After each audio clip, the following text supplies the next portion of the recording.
Stephen's musical journey began when his mother sang hymns and gospel pearls, and he would try to play the piano along with her. At age 12, Stephen became youth choir pianist for the First Pentecostal Church of Jesus Christ. God opened the doors and opportunities. In 1976, God gifted him with songwriting. In 1984, Stephen wrote the gospel classic Nobody But Jesus. This caught the ear from legends such as James Cleveland to even Oprah Winfrey. Who was the one? It instantly became one of the most recognizable songs in gospel music today.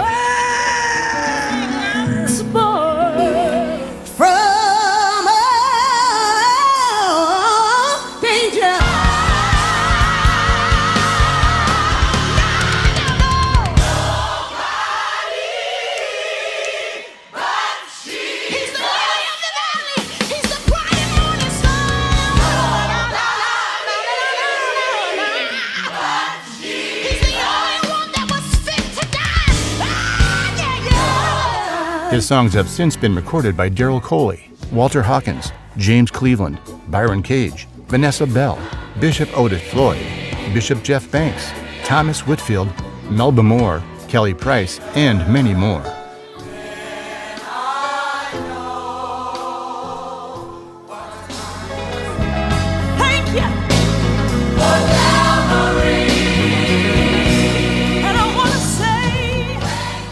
Stephen had two sons, Stephen and Sterlen, who both were musically drawn at a young age. While gospel was evident in Robert's household, it was necessary for grooming the boys into young musicians headed in the same path as their father. Sterlen, Stephen's younger son, would take his skills on an alternative path into the world of hip-hop, R&B, and pop. Sterlen was born in Oakland, California. Sterlen and his brother Stephen would set up pillows and hanger rods to play drums to gospel albums. One particular album stood out. It was the 1975 Walter Hawkins Love Alive album. This would become the soundtrack to his early years of grooming his musicianship. I grew up on Walter Hawkins' first album, Love Alive. It was the script to my childhood of music. I played every song. I would play the piano to it. My brother would play drums. Every chance we get, we would sit at home all day and run the record, and we would play to this record. Still to this day, Love Alive is the album that defines me.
So moving along, Jamie Hawkins, who was Walter Hawkins' son, was in the studio, and he knew that I was paying for music. I had to pay for beats. And, he said to me, he was like, why don't you just make your own music, Sterlen? Like, you can play, right? You gotta be able to play. Your dad can play, you play. Why don't you just make your own music? And ever since he told me that, and I would watch him, he used to have a chord keyboard, and I would watch him and Zone make their demos, and they were I was like, oh my God. Sterlen met Grammy producer Narada Michael Walden, who produced many classics, such as Whitney Houston's I Want to Dance with Somebody and Mariah Carey's Vision of Love albums. Narada immediately had a vision for Sterlen as a rapper, but not as a producer.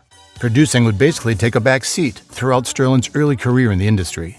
Sterlen began a working relationship with a high school friend, Peter Brown. Together, they started a music production company. Sterlen and Peter wrote the smash hit song It's Me for Lil Maxo, which premiered on NBC's World's Most Talented Kids. The song would sell over 150,000 records. Sterlen landed his first music video on BET MTV Like That. That would gather attention from Universal Records. It was a Billy Preston gospel sampled song called It's Alright that sparked the attention from a circle of celebrities. Come on. Yo, it's alright, it's okay. It don't matter, we gon' make it some way. We won't break, we're too strong. From ghetto to ghetto, let's move it along. It's alright, it's okay. It don't matter, we gon' make it some way.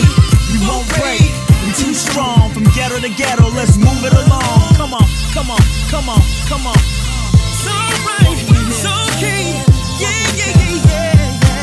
And most of all, Universal A&R Russ Niblett and CEO Kadar Massenberg.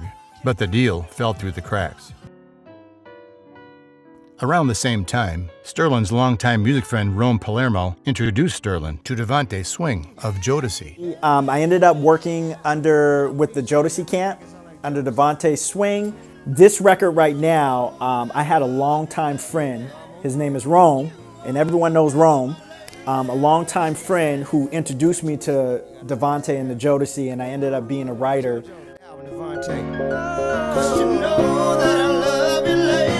Make it sound like Jodeci, like this. 3, 2,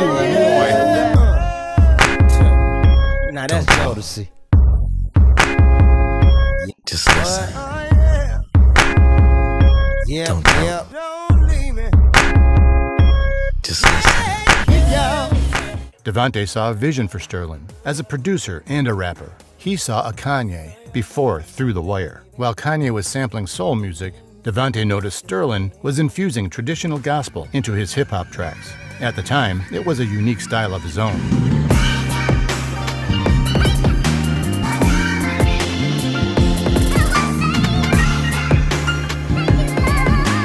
Then you're building someone who is a lifetime relationship because they keep going back to the well to quench their thirst.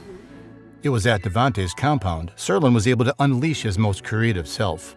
Living with a crew of artists and other producers, Devonte Swing, who had an eye for talent, nurtured stars such as Missy Elliott. Timberland and Genuine would begin his new wave of artists, which even included artists such as Keisha Cole and Flo Rida, who at the time were unknowns. Devonte felt all Sterlen needed was a cosign. Years later, at the popular Shaw Money Music Producers Conference in Arizona, with over 4,000 producers, A&Rs, labels, and celebrity artists, Sterlen emerged again and brought down the house with his gospel-infused track, World on Fire, and won the beat competition.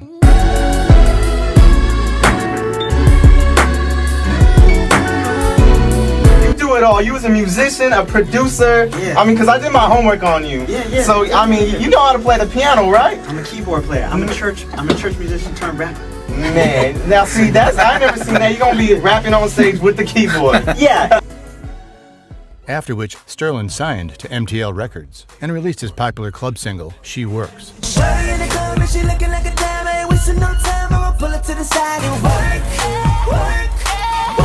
While the single was played across the globe and managed to give him a fan base worldwide, it didn't gather the steam it needed to catapult Sterlen's career. Sterlen was left with years to redefine what he had lost. What he had lost was the Love Alive albums he grew up on. After his departure from MTL Records due to contract issues, Sterlen would spend years out of the limelight, crafting his art, producing for artists, Say Mr. Roberts. That's what the ladies call him, you know what I'm saying? So, and even venturing into directing his own music videos. As producers, everything came in order. I didn't want to buy beats. I decided to make beats. I didn't want to pay for music videos. I had a music video shot and professionally shot on BET and MTV, and I watched them do it, and we didn't want to pay for music videos, so we started shooting our own music videos.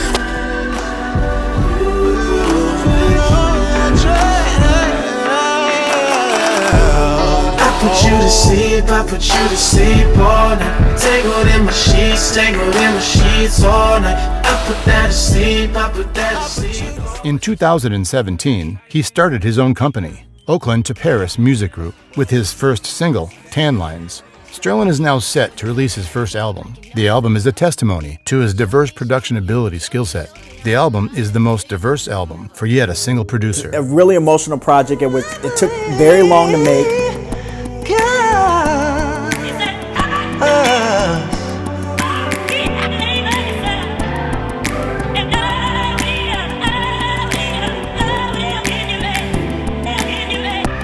Been uptown in New York City,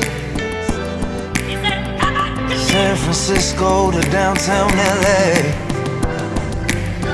I flew around the world looking for a love.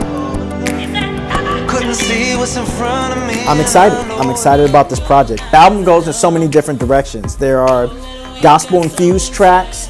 There are club songs. There's R&B songs. You don't like R&B. There's rap songs. You don't like rap. Candles burning off into the unknown. I got the table set up for us two. We got all night, so what you tryna do? Get you right, let me bless you, put my fingers on. And I don't really know the reaction this is gonna get, because usually you need to stick to one genre of music, and I don't really care. It is my project, it is my collage, it is my expression of music.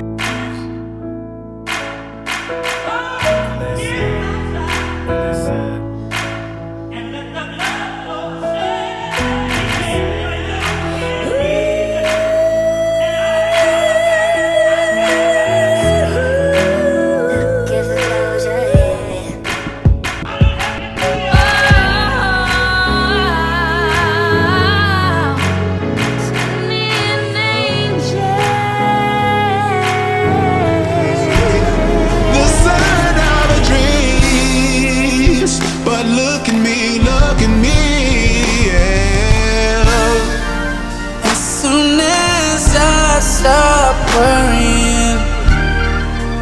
worrying how the story ends. When I let go and I let God have His way. That's when things start happening. When I stop looking at back then. When I let go and I let God have His way. When I stop looking at The album is the most diverse album for yet a single producer. Gospel, hip-hop, street, R&B, and soul. It's truly a testimony to Sterlen's incredible journey leading him to the right now. Hopefully I'll be working on my father's album next year. Every time we have an experience, it is to help someone else with that experience. We never know who. We never know who it is that God has sent us to witness, to encourage, and to inspire. But this and trying to get his project out because he needs a project. So laptop. I still play keys. I'm not doing the hardware. I do hardware, but I still mostly play keys. Laptop. Gotta watch movies for inspiration. Got another keyboard, and here's Key. This is Key right here. Nintendo.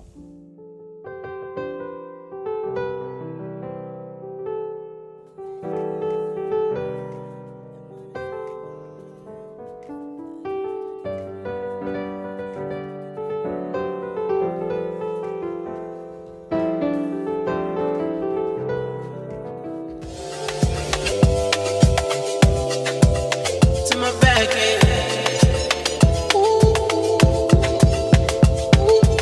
Pray I come across the safe. Pray I come